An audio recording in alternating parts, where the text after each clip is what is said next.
Alors, j'avais envie de faire une vidéo suite à un échange que je viens d'avoir avec une jeune indigo, on va dire, de 23 ans, qui a un parcours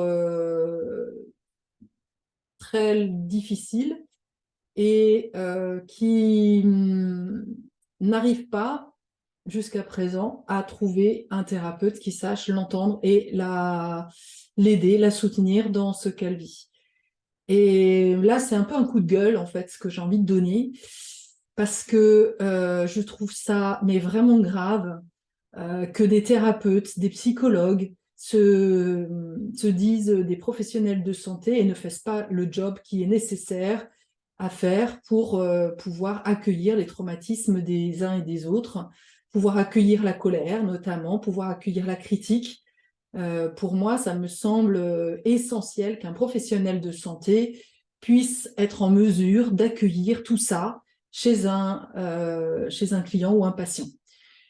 Euh, c'est pas possible en fait. Et ça fait déjà un petit moment que plusieurs clients me renvoient qu'ils ont été soit humiliés, soit virés, soit dévalorisés. Mais où on est, quoi? Où on est? C'est incroyable. On peut pas se dire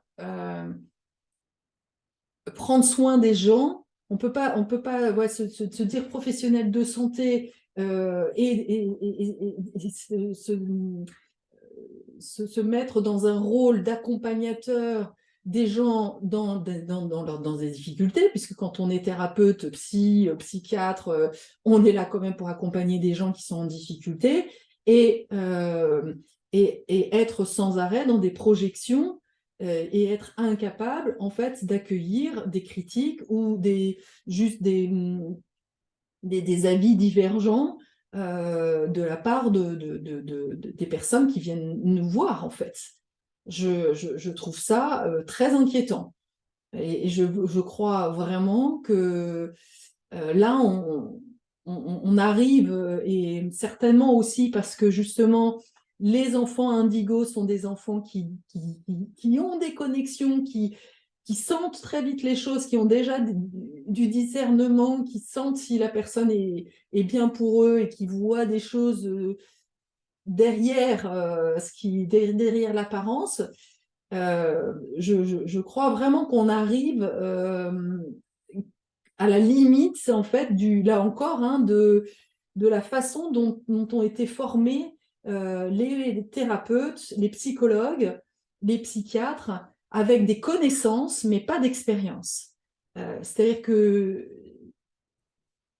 beaucoup de psychiatres et de psychologues n'ont pas fait le travail en profondeur et n'ont pas de lien spirituel.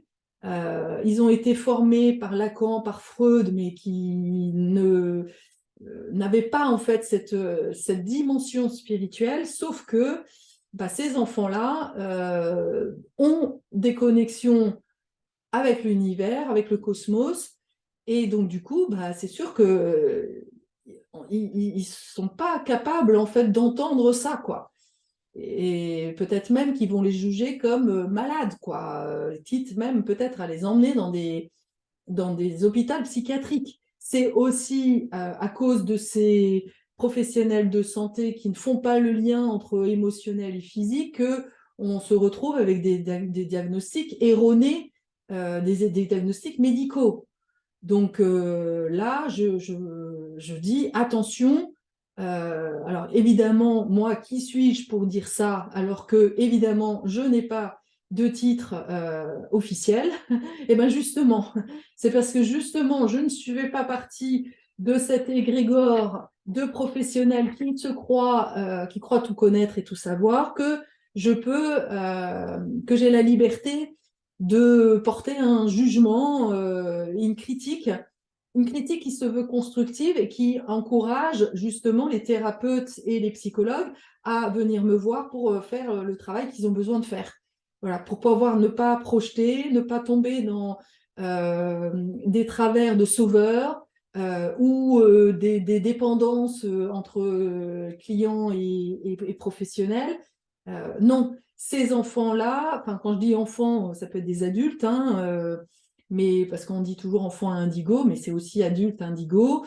Les personnes qui arrivent avec cette conscience, ce discernement et cette envie en fait d'avancer ont besoin d'avoir des professionnels qui soient équilibrés, qui soient rassurants, qui soient soutenants, qui soient équilibrés dans leur féminin et dans leur masculin.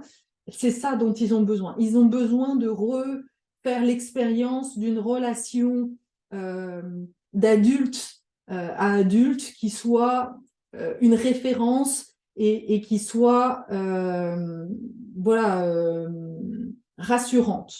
C'est vraiment ce dont ces personnes-là ont besoin et c'est vraiment important qu'on soit en capacité de les accompagner, soit dans la capacité de reconnaître que non, on ne sait pas faire.